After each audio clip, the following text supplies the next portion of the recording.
Seriously Lucky on the Anivia is running Ghost instead of Teleport. That was kind of funny. I don't know if you had the same spectator bug, but the Anivia Q just flying out of the ether out of the... Yes. Okay. I got to witness the lack of Anivia and the Anivia Snowball. So welcome, ladies and gentlemen, to game number 2.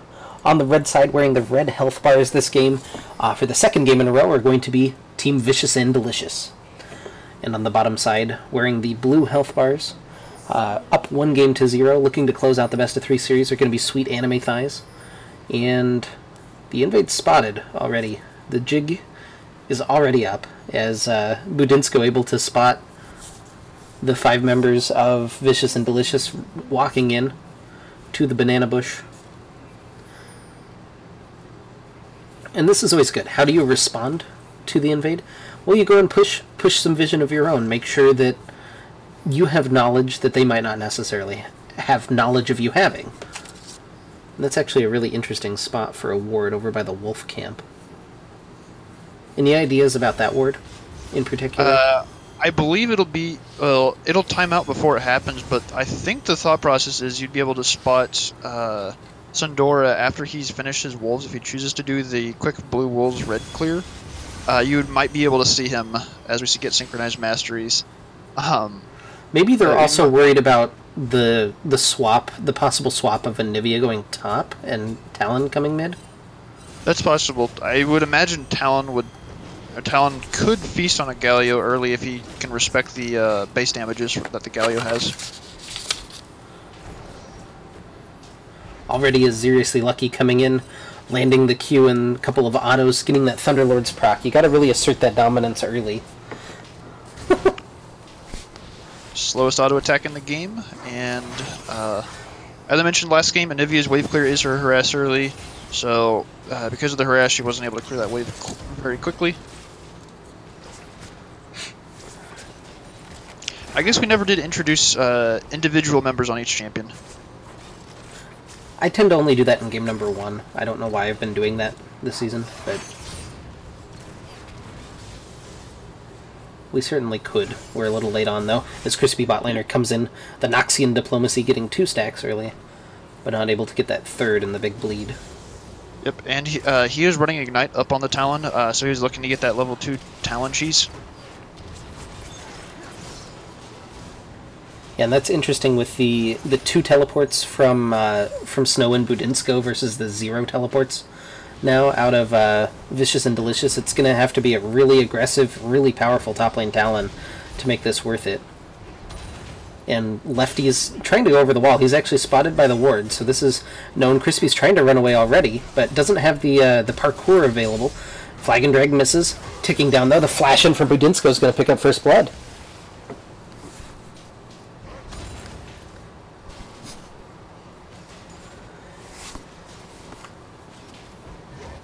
And already we're seeing the difficulty, I guess, of being a little too aggressive in top lane. You overextend, even with that ward able to spot out the Jarvan coming in, they were able to get enough damage and enough crowd control onto Crispy to pick it up, even with the flash being burned.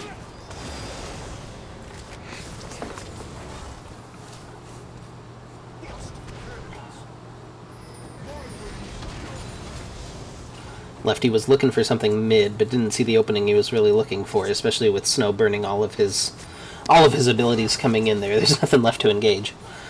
So going to back off, and we'll see where this goes. This is looking a little bit better of a trade for Crispy, but immediately Budinsko getting that huge shield off of the adaptive defenses, or whatever it's called, and Lefty makes a return visit to top lane and picks up his 2nd kill. I do believe that is a teleportless version of the Hashinshin special. Now if we just see another return visit from Lefty to make it 3 straight, then it would be official. Or I guess you could say the Dyer's treatment, if you want to be LCS. Could be the SOAS after the performance there at World. Zap's going to land, a little bit of damage being traded back. But Maltix and Bad Wolf getting a little bit worse of the trades in bot lane. Although Maltix forced to flash, so that that summoner spell down as well, and that's going to make him a pretty big target for Nachos. And there's immediately the Grand Entrance lands. Bubble does connect. Sandora's in bot lane. We didn't see much going on. We keep flashing back to top. Budinsko picks up a solo kill in top lane through the Ignite. Bunga not quite connected on by the Zap. Sandora with the auto attack. The Bubble going to lock up. The heal coming through. The Maltix is going to pick up a kill. The minions almost were the real MVP down the bottom lane, but Bunga unable to sidestep that Bubble.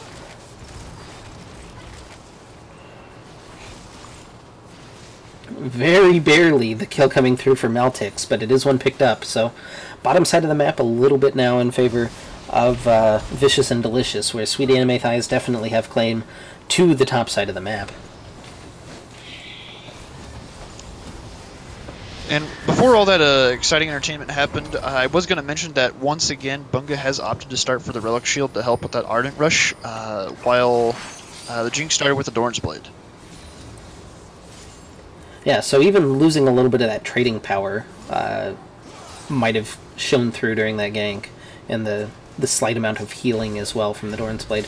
Budinsko's coming in, the heroic entrance comes through, and the knock-up, and Budinsko loses out to the tower. So trade in the top lane, but ultimately it just feels like asserting dominance now. That's almost a 30 CS and 3 kill advantage for Budinsko early on. Talent is now worth gold again, as well as, of course, the XP. But the XP never changes. Pings coming down in the bush from Vicious and Delicious.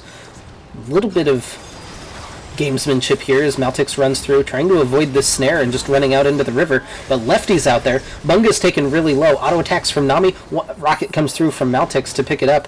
He gets excited and runs away. And Lefty not able to lock down onto that Jinx for long enough. So second kill going over to the Jinx.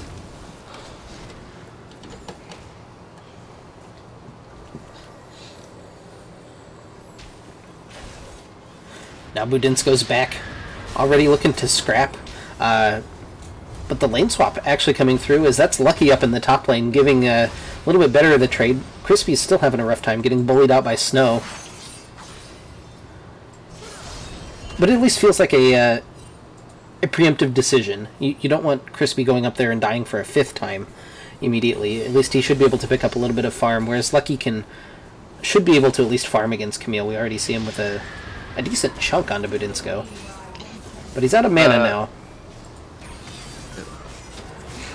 And Budinsko is not looking to stop here. The Mastered Flash off of the Ghost from Aziriously Lucky as he's able to get out of there. And this is the rough part about putting the Nivea swap top. You don't get blue buff. Bubble doesn't connect for Bad Wolf, but the Grand Entrance does for Nachos. Able to get the quickening, and Maltix taken really low. One more auto should do it as Bunga picks that up. He's pretty low as well. Sandora and Lefty just walks over, smites it away from Rammus,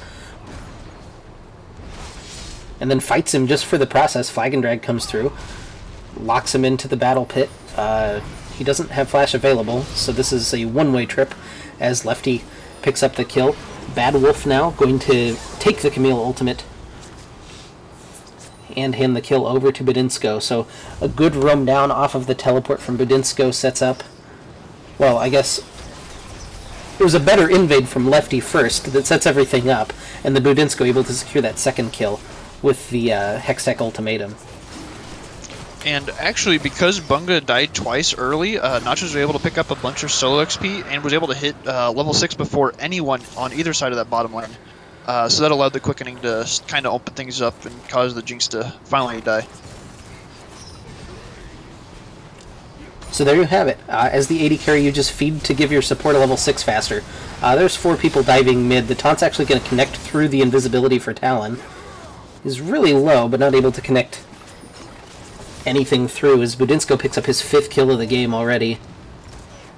And now Maltix just giving some rockets over to Bunga. Super Mega Death Rocket connects to pick up the kill. Lefty maybe a little bit overextended here, but Sandora can't connect on the Powerball, and now Nachos is here with the Grand Entrance able to knock up, but Bad Wolf in response with the Ebb and Flow has no ultimate, so he doesn't have the Tsunami available. They are on the wrong side of the map. Like Snow comes in, lands the taunt onto Sandora. Budinsko flies back in, and he'll pick up a kill. Maltix is now rotated all the way up from bottom lane, trying to get some auto attacks down, but this is still a pretty early game Jinx with just the BF sword, not doing a huge amount of damage to the Galio, Jarvan, or Camille. And they're going to get away with another little cheeky invade. 9 kills to 4 now in favor of Sweet Anime Thighs. Maltix needs some items and needs them really fast if we're going to see any attempt at a comeback. At least they do have kills in an area where they can potentially make a play to come back in, and so far the game hasn't blown as far open as last game did, at least at the 10-minute mark. Mm-hmm. The Earth Dragon certainly does help the composition for Sweet Anime Thighs. They're not a great tower-taking composition, so that shores up a little bit of the weakness that they had.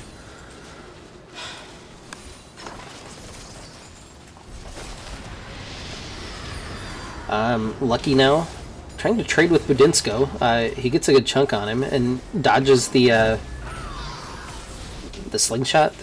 I can't think of the name for it. We're apparently going to watch trading in the bot lane, though, as Lefty's going to pick up a kill on Maltix. Budinsko, did he egg Anivia? Is that what happened? He egged Anivia, then had to run from minion damage. Runs from minion damage. Crispy's here as well. The 2v2 of the solo laners up in top lane. At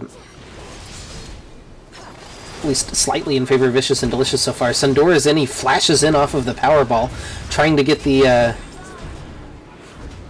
Tremors damage down, but ultimately just kind of runs through and passes by without doing too much. Flag comes through, but there's no drag available, but Lefty's going to pick it up with the auto attack. That big crunching blow from Jarvan, able to secure the kill, as Lefty's up to 4-0 and 4 now. And Bunga taking some damage as Maltix has returned. Ooh, doesn't get the snare. Nice flash by Maltix as he's able to secure the 1v1 kill between the two AD carries. Lefty and Crispy now gonna fight, and Crispy will pick up the kill with the Talon ultimate. Nachos runs away over the wall. So a couple of return kills trickling in as now Maltix and Crispy, the two owners of kills on Vicious and Delicious. Poor Lucky's still sitting at 0-0 and 0. We saw him there for most of last game as well.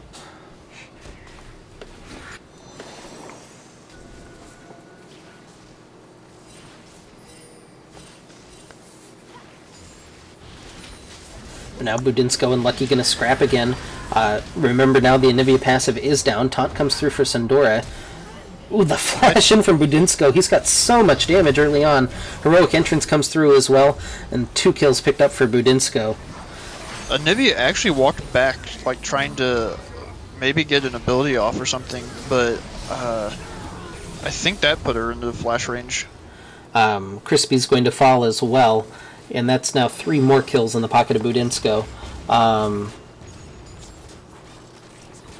1 more kill onto that Camille, and he'll match his high from the previous Camille game he played this season. However, he's missing out on 5 deaths. And in chat, just to respond to Jonesy, yeah, we're only giving away RP if there's a Baron steal this game. Quickening comes through on Maltix as he's rooted up under tower.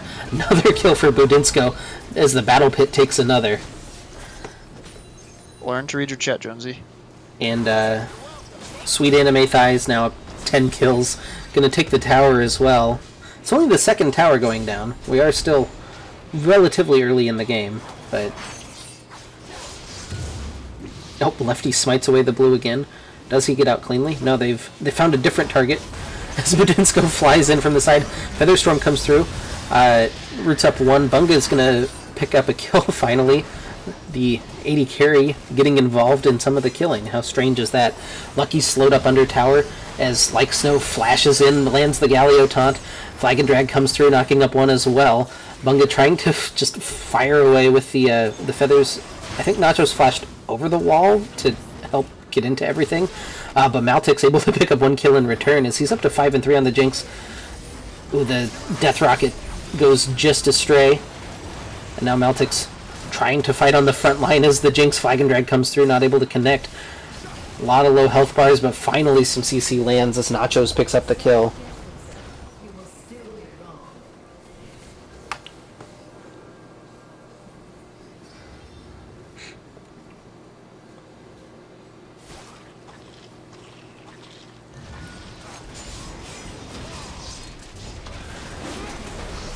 And now the second dragon of the game. I'm going to go over to Sweet Anime Thighs as they pick up the Ocean Dragon.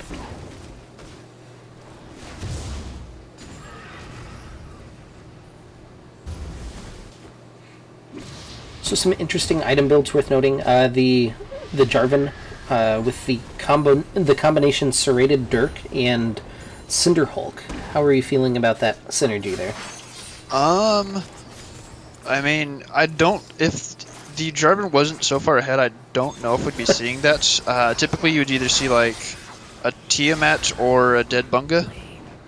Yeah, Bunga learns. You're still an 80 carry. You can't mess with the Talon, even if he's 2 and 7. He does have a Duskblade completed. He can still destroy you. But anyway, going back to the Jarvan, we'll probably see that. Well, we're gonna see that probably more than likely go into a Yomu's or a Duskblade. That'll definitely give him the power to delete the Jinx, and with him being able to go untargetable during his ult for just a brief second, he actually can get in and get off that really massive auto. So Budinsko was over here. Yeah, Budinsko was over here soloing the Rift Herald, and Lucky had the audacity to interrupt him.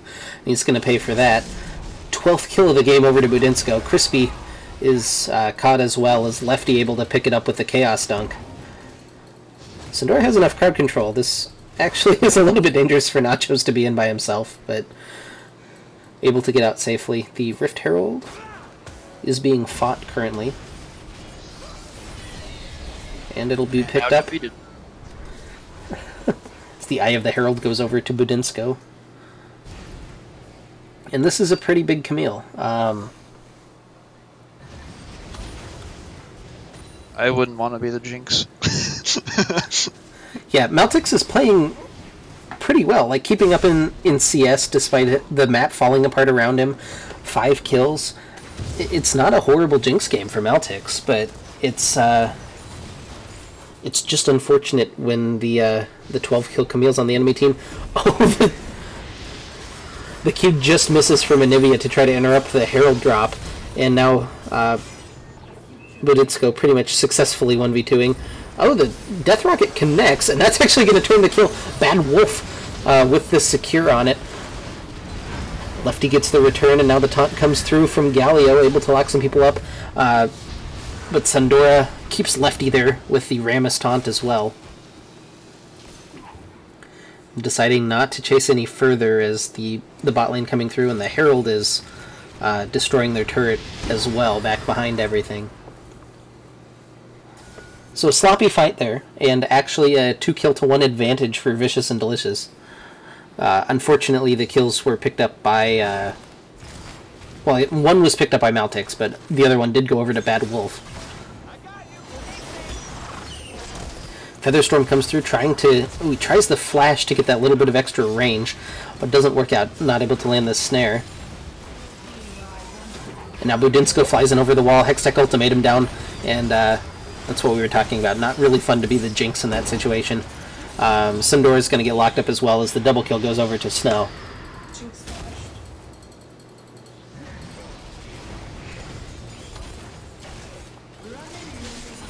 Now mid tower is going to go down as well.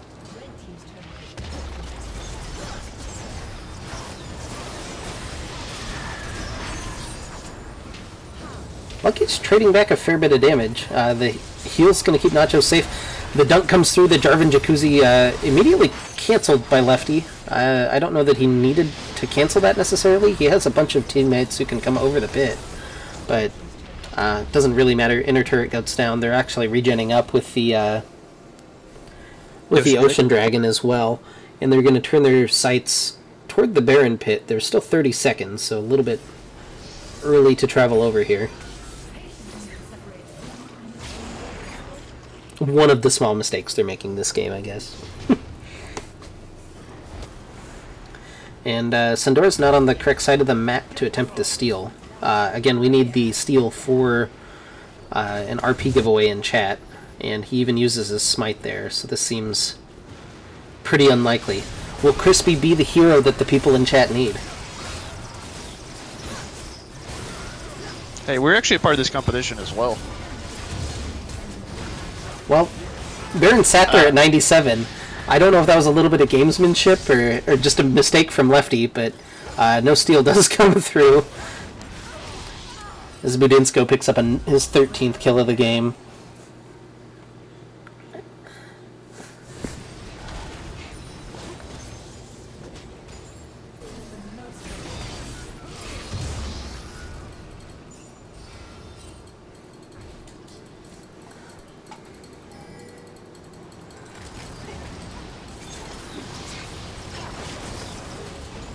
Earlier in the year, STL scrimmed against Team Deathmatch. Deathmatch ran a pretty similar comp to what we see right now. Well, there's a huge fight breaking out as Budinsko picks up another kill.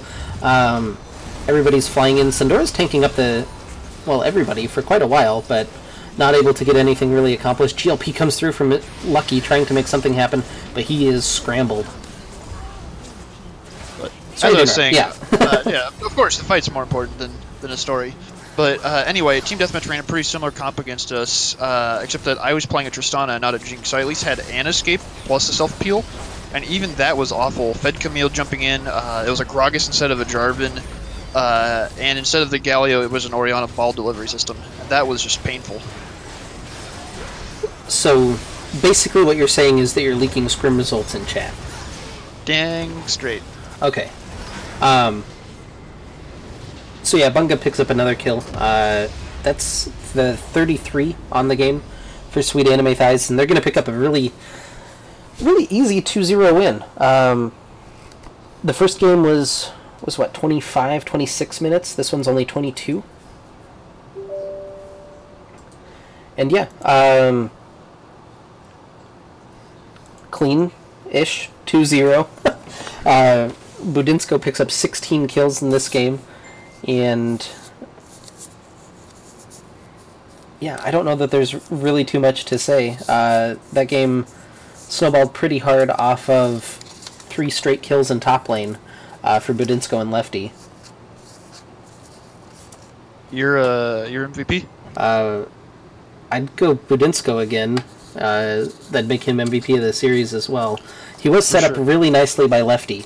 I will say, the Jarvan jungle pathing basically led to that gigantic lead, but Budinsko able to fly in from a couple of angles he was 2 screens away, able to make an impact on that Camille. Yeah, 2 perfect games from Nachos, 2 perfect games from Snow, I believe, as well.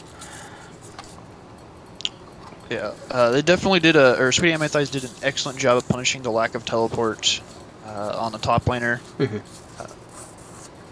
It started, of course, with Budinsko avoiding the pretty well-known Talon cheese at level 2. Talon did get level 2 first, and then he overextended, and it just kind of exploded from there. Yeah, definitely shout out to Maltix. He had a really decent game, especially for the situation he was put in on that Jinx. Able to try to salvage something at a couple of points, and his death rockets were actually really good. Hit a couple that wasn't necessarily expecting, I guess. So yeah, definitely some things to work on for Vicious and Delicious. Ultimately, it just looked like, honestly, that Sweet Anime Thighs were the higher skilled team in this matchup, and they were able to play up to that standard. Alright, so with, I guess, that conclusion, I'll begin my process of working on stats and updating what I can. And, I don't know exactly what I'm going to do. Maybe eat some food. That sounds pretty good. But thank you, everybody, for watching, joining us on the LeagueKC channel. My name's Maristmatic. Casting with me today was Wing Nation. Thank you guys for letting me use the channel. I cast on my own channel as well, so please give me a follow if you haven't. And yeah, thanks again for joining me, Wing Nation. And yep. We'll see you all next time. MVP of the series, if you didn't hear, was Budinsko. I gave him MVP both games, so I guess he gets it for the series as well. So do with that information what you will.